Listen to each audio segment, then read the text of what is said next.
Today I'm talking about one of my favorite topics, which is toxic positivity, the whole fake it till you make it, gotta be positive culture, and how that applies to menopause, and how it can actually be making your menopause anxiety worse, your menopause experience worse, and how you don't have to do it. Sometimes too much positivity can be toxic.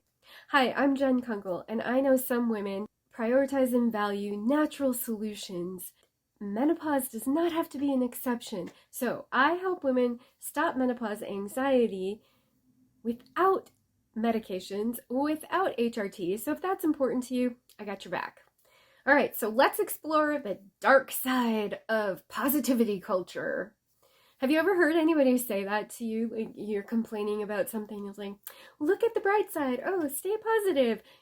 I'm all for a positive viewpoint on life when it comes to looking for solutions, being productive, not complaining just for the sake of complaining, not being stuck in victimhood. I get that. I agree with that. But I also know there's a time and a place for feeling your real feelings, for expressing what's really going on with you, and for wanting to feel heard and understood. It's a real problem when the positivity culture, the stay positive people go over the line and it's all just about being positive. It's not balanced. It's not healthy.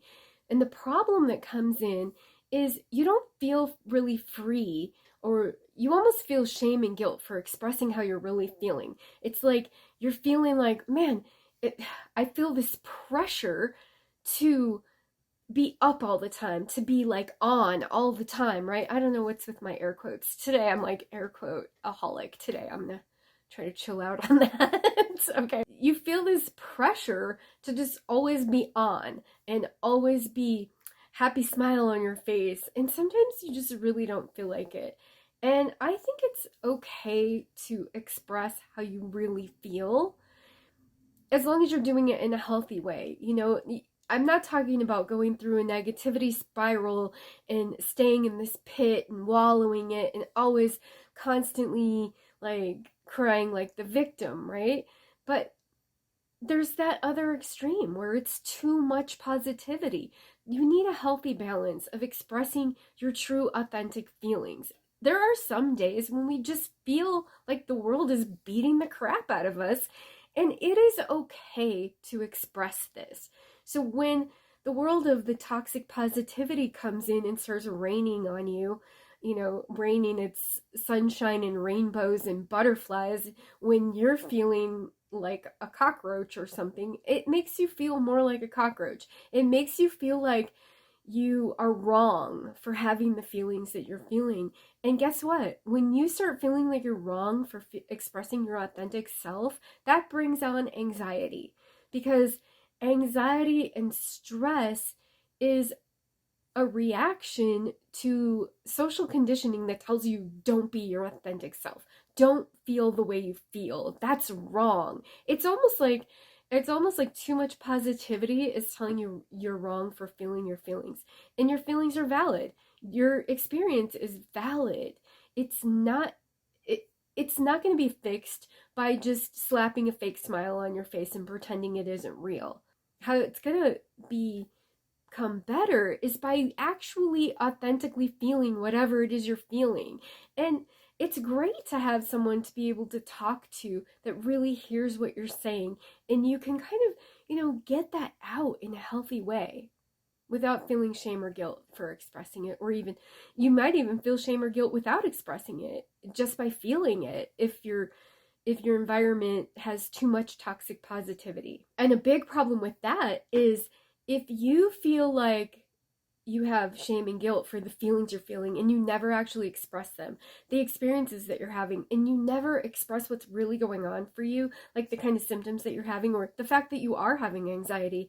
It's one of the most underreported symptoms there is for menopause, and it can be the most crippling. So if you're not talking about it and other people aren't talking about it because they feel this pressure from the stay positive culture, I didn't do the air quotes that time, you feel pressure from the stay positive people to not express, what's going on. You start to almost feel like oh my gosh, maybe I am overreacting. Nobody else is talking about this either. But then no one's talking about it. No one realizes it's normal, and you start to feel even more shame and guilt, like, hey, what's wrong with me? Or self-doubt, worthiness issues, all of that. And all of that inner turmoil is going to create some kind of anxiety for you. Express your real self to the people that you feel safe expressing it with. And, I'm not saying you have to tell the positive people, don't be so cheerful, just ask them, hey, if it's someone that you trust, just say, hey, you know what, I would like to express my real feelings in a healthy way, and I get where you're coming from, that you want to put this positive spin on it, and I will when I get through this, but this is how I'm really feeling right now. Are you open to hearing me? And maybe some people won't be, and some people, you might actually trigger a light bulb for them that says, oh shoot, yeah, that's true, you do want to express your healthy emotions, and maybe they'll be there and listen to you. Or find somebody who's, you don't want either way. You don't want the overly positive, the people who brush off your true feelings and just be like, oh, just, slap a butterfly smile on it. And you don't want the people who like bring you down more and let you wallow with them, or they wallow with you.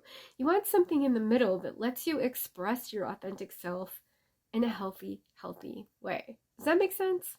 So when no one's talking about the symptoms that they're having because they feel guilty or shameful about it, then everybody doesn't know that that's even a symptom. And I think that's kind of what happens with anxiety. And I feel like more women are actually talking about it now more and more, but I didn't know that it was a symptom when I had it during perimenopause. I actually had a full-blown panic attack too, really, before I figured out what to do about it. And I didn't even know that it was because of perimenopause. I had no idea what was going on. I mean, it was very disturbing, really, because I was like, whoa, what's going on with me? Like, I kind of thought I was losing my mind, and I didn't really know why. Very, very disconcerting. So I was actually happy when I discovered that it was a symptom of perimenopause, to realize, oh, okay, that's what was going on. My hormones were kind of contributing to that. So when you have an emotion, like, I know some people label some emotions as negative and some as positive. I don't do that. All of our emotions are there for a reason. But when we feel an emotion, there's a chemical process that happens in our body too. It's tied together. You have emotion, chemical, emotion. Okay, so it's tied to your body somehow. So our emotions are meant to be felt.